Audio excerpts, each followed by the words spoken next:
Something seismic just shifted under the feet of every gun owner in America, and the echo hasn't reached most of the country yet. Tonight, a federal appellate court quietly dropped a decision that turns gun regulation upside down starting January 1st. And it orders every firearm to be locked away when it's not on your person. A single appeals panel flipped half a century of precedent without a press conference, and the shockwave is already in motion. Right now, 10 separate gun statutes have mutated overnight, rewriting how you buy, carry, move, and store your guns. The last tweak is the jaw dropper. An act that used to land you a decade in federal prison is now wrapped in constitutional armor. If you own one gun, carry one gun, or drive across a county line with one, this isn't noise on the internet. This is your new reality. Miss a single detail and you can still become a felon before breakfast. So let's pull every thread. Stick around, hit like, and subscribe if staying legal matters to you. Disclaimer: I'm not an attorney, and this isn't legal counsel. Firearms statutes shift quickly and vary by zip code. Always consult a licensed lawyer and your local ordinances before acting.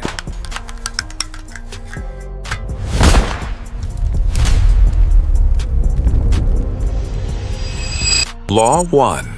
The Constitutional Shield. The first change is the big umbrella every other change walks under. Federal judges just upgraded the Second Amendment to the top shelf of civil rights, right next to speech, religion, and assembly. That upgrade flips the burden of proof. Old game: you had to prove a gun law was abusive. New game: the government must prove the law survives strict scrutiny. 3. Moving targets that are almost impossible to hit together. First, the state has to show an urgent, verifiable crisis. Second, the law must fix that crisis with laser precision, no guesswork. Third, the fix must be the least restrictive path available. Miss any leg and the law collapses. Shelvers watching the dockets predict 60 to 70% of existing gun statutes will die under this test. That is not a tweak, that is a cultural earthquake. Law 2. No more hiding behind the badge. Rights on paper mean nothing if the people who violate them never feel pain, so the court removed the painkiller. Qualified immunity is gone when cops trample gun rights.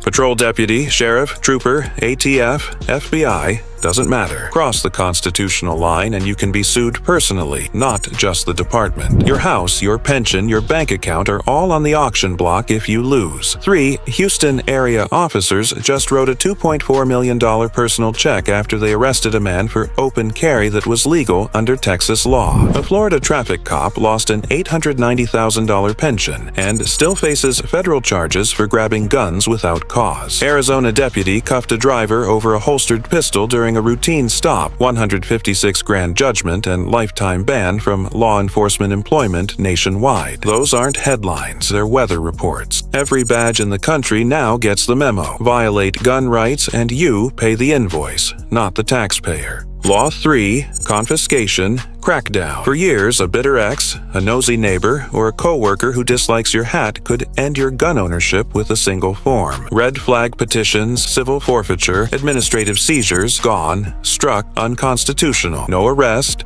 no day in court, just a knock and your safes were empty. The new rule is simple: no cuffs, no confiscation. If they want your firearms, they must charge you with a crime and give you the full buffet of due process. Confront your accuser, cross-examine witnesses, present evidence, the works. 21 states ran red flag mills that yanked 15,000 guns last year. 2/3 of those owners were never charged with anything. Average cost to get property back: $8 to $12,000 in a year of your life. Some departments still haven't returned guns after half a decade. If you were stripped under those programs within the last 5 years, you now have a 90-day window to file a federal demand for return. Clock's ticking. Law 4. The Gun Owner Data Wipe. In the biggest privacy win for shooters in decades, Washington has been ordered to delete every digitized gun owner record it secretly hoarded. The court gave ATF 90 days to destroy its backdoor registry. Proof of deletion must be certified by independent forensic auditors. Here's how the sausage was made. Anytime an FFL closed shop, ATF vacuumed up every 4473, scanned them, OCR'd them, and built a searchable cloud that could spit out your name, address, and every serial number you ever bought. 6 states, California,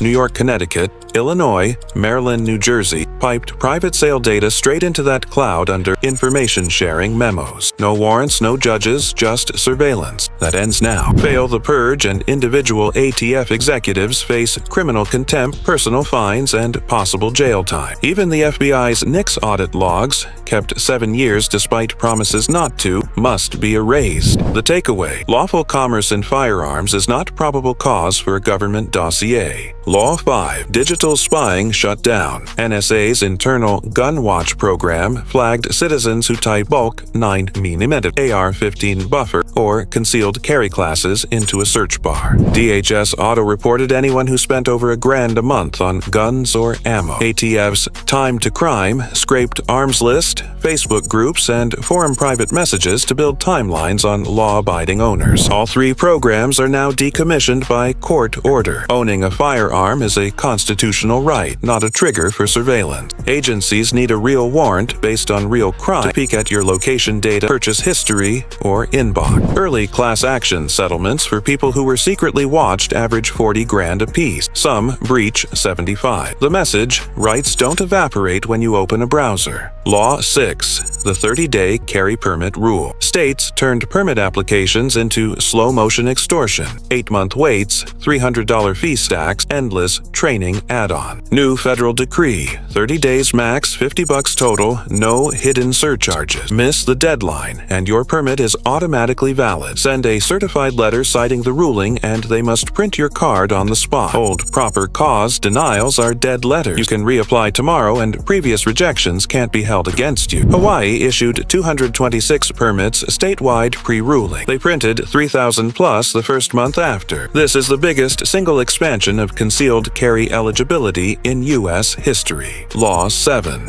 Ammunition rights restored. Ammo is no longer contraband by another name. California's background check on every box, New York's online sale ban, Connecticut's quantity cap, Illinois' ammo ID card, all unconstitutional. Bullets are consumer product. If you can legally buy them, nothing can force extra hoop. California ran 4 million ammo checks last year. A huge chunk failed because of middle initial typos or old DMV mismatches. Those roadblocks vanish today. Mail order, face-to-face, cross-state, bulk stockpiling, none require extra permits. 2,800 retailers that quit ammo sales because of red tape are reopening that shelf. Online shipping to banned states jumped 340% and climbing. Without ammo, the right to arms is a paperweight. Now the shelf stays stocked. Law 8.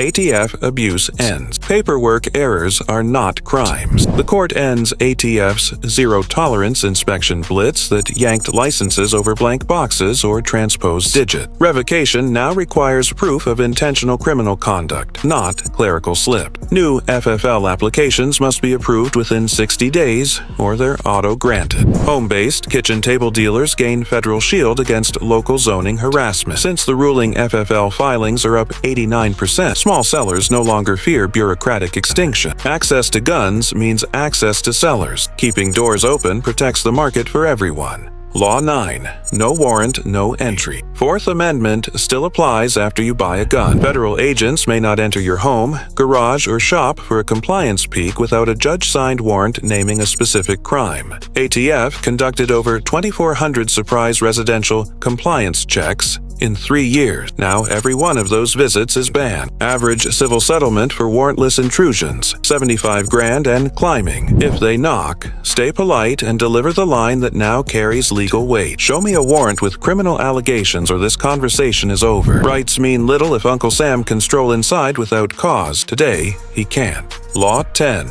Safe passage secured. You may now drive from any legal point A to any legal point B with your firearm without becoming a felon in between. The ruling wraps the entire trip in federal armor. Gas stops, hotel overnights, meal breaks, all protected. Firearm must be locked, unloaded, and ammo stored separate. Same as old FOPA rule, but the new teeth are sharper. States can't pretend the journey exception doesn't exist. New Jersey alone arrested 800 travelers in 5 years under now void laws. Thousands of cases are being tossed. If pulled over, recite, "I'm traveling under federal interstate protection with a lawfully owned firearm secured for transport." Your rights no longer end at the state line. 10 legal tremors are already rattling courtrooms from coast to coast. If the momentum holds, unfolds, they'll hardwire a new national baseline. Knowledge is armor. Make sure you subscribe to Weapons Law Advisor, and don't forget to like and comment on the video to help us reach our amazing milestone of 10,000 subscribers.